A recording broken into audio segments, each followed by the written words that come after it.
দুই নম্বর শর্ত হলো রাত্রবেলা আমার কোনো কাজে বলতে পারবা না, ডাকতেও পারবা না।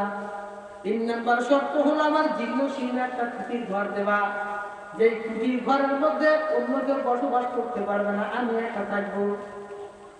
দুনিয়ার মালিক বলতেছে, গোলাম যাও তোমার সকল মেনে নিলাম। সারাদিন কাজ করতে যখন মসজিদে আজান হতে জোরের সময় আজান হয়ে গেছে, মসজিদে চলে গেছে, নামাজ পড়লেন, আবার কাজে লাগছে, খাওয়া নাই দাওয়া নাই কিছু নাই, শুধু কাজ করে। আবার যখন মসজিদে আজান হয় মসজিদে যায় নামাজ পড়ে। এবার রাত্রবেলা বিশ্রাম ঘরে গেছে, ওই ঘরের মধ্যে জীর্ণ শীর্ণ কুটির ঘর, ওই ঘরের মধ্যে যায় রাত্র যখন গভীর হয় যায় নামাজ বিছাইয়া সে তার মধ্যে ঘুমিয়ে যায়। সে যায় ভাইয়া কান্না করে আর বলে, মালিক, দুনিয়ার মালিকের গোলামি করছে, আমি তোমার গোলামি ঠিক মতো করতে পারিনি, আল্লাহ তুমি আমার মাফ করিয়ে দিও। আল্লাহর সাথে কান্না করে, হে মালিক,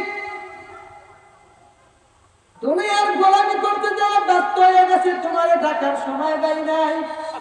একটা কথা মনে রাখিয়ে দিয়েন, আল্লাহরে যদি ডাকার মতো ডাকতে পারেন আল্লাহ অবশ্যই সাড়া দিবে। আল্লাহর কাছে দুইটা জিনিস পছন্দনীয়, কয়টা জিনিস জোরে বলেন, জোরে বলেন কয়টা জিনিস? একটা হলো বান্দার চোখের পানি, একটা হলো বান্দার চোখের পানি, আর একটা হলো আল্লাহর রাস্তায় দাঁড়িয়ে যদি রক্ত ঝরাইতে পারেন, এই দুইটা জিনিস। একটা হলো চোখের পানি আর একটা হলো রক্তের ফোঁটা।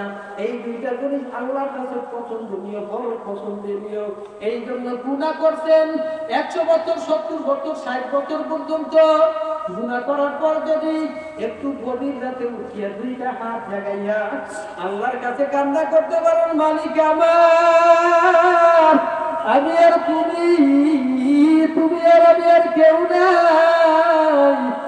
আল্লাহ আমার গুনার বোঝা হয়ে গেছে, ভারী হয়ে গেছে, এত গুনাহ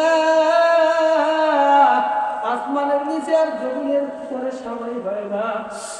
আমার সামনে পিছনে ডানে পিছনে গুমরার গুনাহ, আল্লাহ আমার গুনার থেকে তোমার রহমত বড়। কার রহমত বলে? যারা বলেন কার রহমত বলো, আরেকটু যারা বলেন কার রহমত বলো। এই জন্য যত বড় গুনাহগার হন না কেন বাবা, আল্লাহর কাছে যদি মাফ চাইতেই পারেন আল্লাহ মাফ করিয়ে দিবে। এই গোলাম এই তোমরা রাত্রবেলা কান্নাকাটি করতো, আল্লাহর কাছে মোনাজাত করতো, একদিন, 2 দিন, 3 দিন, অনেক দিন হয়ে গেছে, প্রতিদিন রাত্রে এরকম কান্নাকাটি করে। একদিন মালিকের বিশেষ কাজ করার জন্য তারে ডাক করতে যে রাত্রবেলা কাজ করাইবে, শর্ত কিন্তু আগেই দেবে কাজ করাইতে, কিন্তু মালিকের প্রয়োজন হয়ে গেছে। মালিক গোলামকে খোঁজার জন্য তার ঘরের সামনে গেছে, যাইয়া দেখতেছে যে ঘরের মধ্যে আলো দেখা যায়, ইলেকট্রিকের আলো এটার মধ্যে দেখা যায়। আশ্চর্য হয়ে গেছে, ঘরের চারপাশ ঘুরতেছে, দেখতেছে ঘরের এক কোণা থেকে একটা চিত্র দেখা যায়।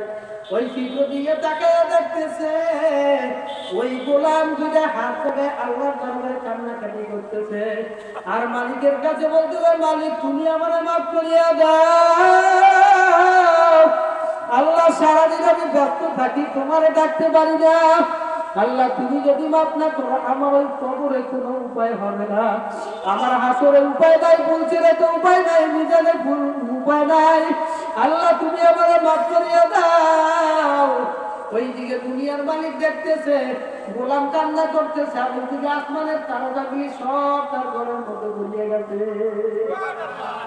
চিন্তা করে একদম দিন মজুর আল্লাহ, আপনার আমি কি করি, সব আছে আমাদের, এক বেলাও না খেয়ে থাকতে হয় না, হয় বলে সব ভরপুর, এরপরও আল্লাহর ডাকতে হবে।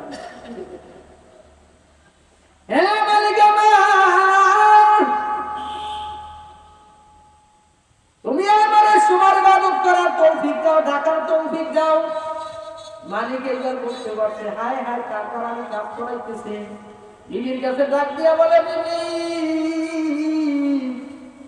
কার দ্বারা আমি কাজ করাইলাম তুমি চেনো না, আমিও তারা চিনতে পারি নাই, এ তো একবারে আল্লাহ ওলি হয়ে গেছে।